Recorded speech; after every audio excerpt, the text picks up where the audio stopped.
nawe agushyire mu nzira ashaka. Sasa wowe ikibazo cyawe kiraturuka kuri your mind, umutwe wawe, ibitekerezo byawe uhagaze ute. Nayo mpamvu twabonye hariya Peter atubwira ngo noneho tube ready, prepare our minds, you know, self control mu byo dukora. Tumenye ko tugomba kugira self control. Amen. Umunsi ku wundi, kandi ntabwo ari no munsi mu gitondo bihinduke ubu ikindi kintu. No, every day. Bible uyizi bigeze he, iragufasha iki? Umwuka wera uwuzi bigeze uragufasha iki? Uwo mwuka w'Imana. Yesu nashimwe cyane. Reka tugende bukambahe example ya Paulo ahindurwa, agirwa umukristo. Kuko nawe ni example ikomeye cyane kuri twebwe the Gentiles. Amen. Abafilipi ibice bitatu kuva ku murongo wa 3 kugera ku wa 9.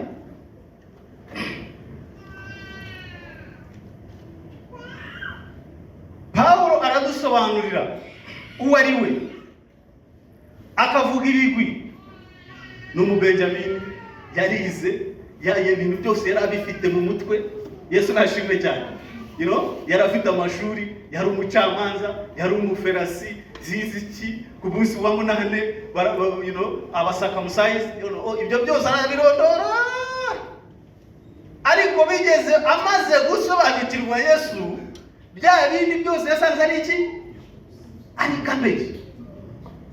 So kuki uno munsi jewe ujya kumbwira ko ibyo ngibyo ari byo bifite agaciro kurusha Yesu yewe fite? You know? Kuki ugomba kumbwira uno munsi ngo subira mu ishuri kugira ngo umere nk'abantu, njya kuba docteur, mfitinge nk'abantu bisi mu bya Yesu kandi Yesu aruta ibyo byose? Sizi niba turi tugendana, no? Kuki ngomba gushira Yesu ruhande ngo maze mfitinge n'ibyisi? Why? Paulo aravuga ngo ibyo byose yasanze ari iki? Ari ubusa. Hano mu cyongereza bavuga ngo ni garbage, bya bindi basuka hariya abasore bakaza guterura bajyana. Ariko ku bantu bisi bo nibyo bitangaza byabo, nibyo bintu bikomeye ku buzima bwabo, nibyo bashyira imbere, nibyo gaciro. Yesu nashimwe cyane. Praise the living God.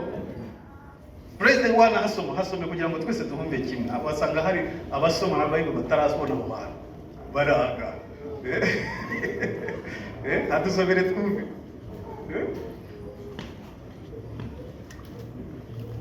Abafilipi 3 kuva ku murongo wa 3 kugera ku wa 9.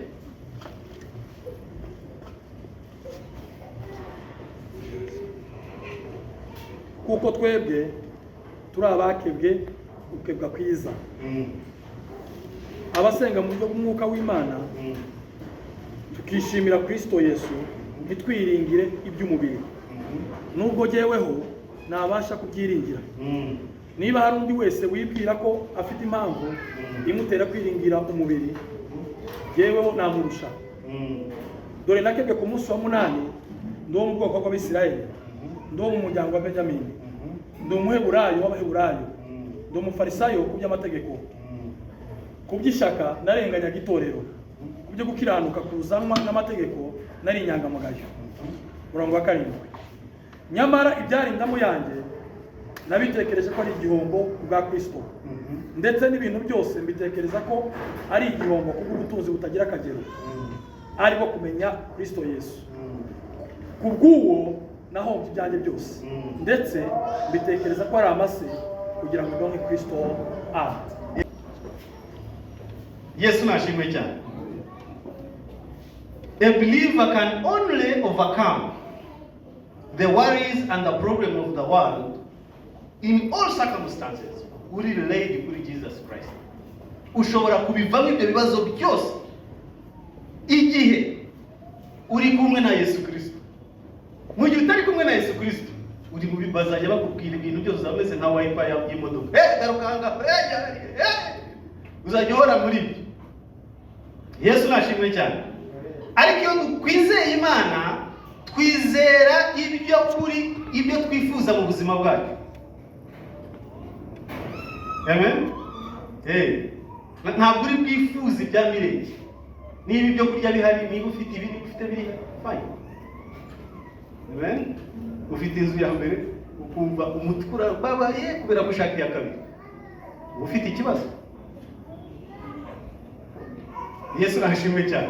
Nta kintu kirakaza Imana nko gukora planning yawe nkaho we atagize gute adakora.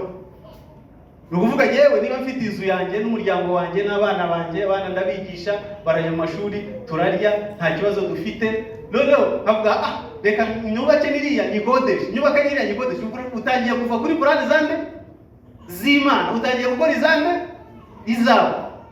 Niyo mpamvu Yesu yabwiye umwe wamaze gukora ibyo byose araza kuvuga gicucu, uno munsi Imana iragira gute irakujyanye. Kandi ntiyarekeraho, aravuga none mbwira ibyo bintu byawe warurunze urabishyira hehe, kuko nta mpamvu yabyo.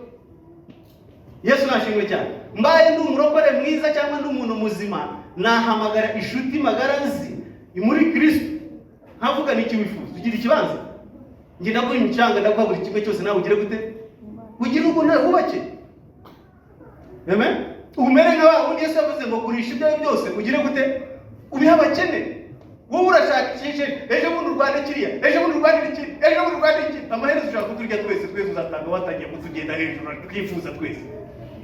Why? Kweli ibyo ni by'abantu b'isi. Kera nize kubabwira umugabo w'inshuti yanjye hano mu mujyi, yubatse inzu arampama, anyereka inzu yubatse, yubaka indi ruhande ayibamo, indi ayigurira gukodesha umuzungu hejuru ubuziga.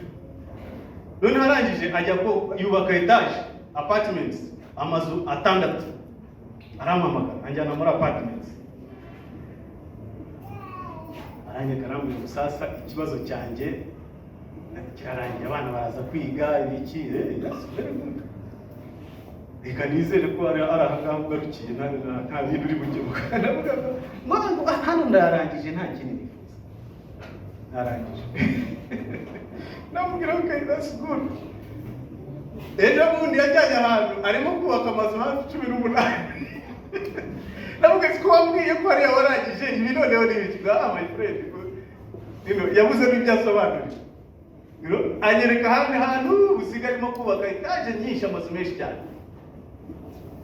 Ibintu by'isi ntibigira gute, ntibishira, ntabihagwa. Ubona icyo ushaka kiri, ukabona kiri, ushaka kiri, ukabona kiri, ushaka kiri. Ibyo bintu Imana irabyanga cyane. Mu gihe ufite ibishoboka byose kugutunga no gutunga umuryango wawe, nta mpamvu yo kurarikira ibindi byaguteza kuva ku Mana, kuko nk'uyu mugabo ntabwo anamubwira Imana, ntashaka no kuyumva. Umutwe we ni Korani y'ibyisi, mubwira Imana ahubwo kuko ushaka guhindura ibitekerezo bye. We mu mutwe amaze gusetinga isi yayifashe yose, arimo gutera imbere. Wowe urashaka kumwumvisha ko Imana itabyemera se cyangwa ifite ukundi bikora, ntabwo yagukundira, nagashaka no kumva izo story. Araguseka gusa kubwira abana Imana turayizi, igihe byihorera. Amen. So it is very important to achieve this, kugira purposeful decision. Wowe muri wowe gufata icyemezo cyo kwemera kuba content cyangwa se contented. Amen. Kwemera guhazwa n'ibyo ugize gute, ibyo kandi ubifata icyemezo, ntabwo ari ibintu byoroshye. Muri wowe ubifata icyemezo to be contented, ari byo Paul avuga. Paul is contented, yaba afite adafite, he is contented, kuko azi ko afite Yesu muri we umushoboza muri byose. Yafashe icyo cyemezo, ntabwo akangwa n'ibyejo, ntabwo akangwa n'iby'uyu munsi, ntabwo akangwa n'ibyaryanye, ibyo byose he is contented. We gusa icyo agira ni umwanya wo kujya imbere ya Yesu Kristo, agapfukama akashimira Kristo umufasha muri ibyo byose. Kandi n'amasengesho y'umuntu nk'uwo ntabwo aba menshi, ntabwo amera nk'ayacu. Ishiringi, bodaboda, kabeji, isombe, ugasanga uravuga utuntu.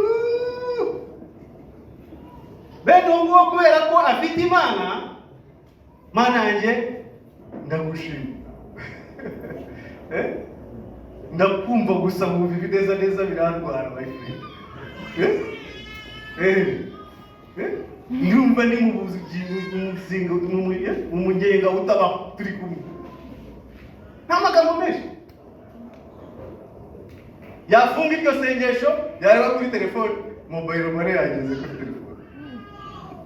Nta magambo menshi, kuko muri wowe huzuyemo nde? Harimo Kristo, harimo umwuka. Ntabwo ari ibintu bifatika, ntabwo ari business, ntabwo ari ibintu bikuzongazonga umunsi ku wundi.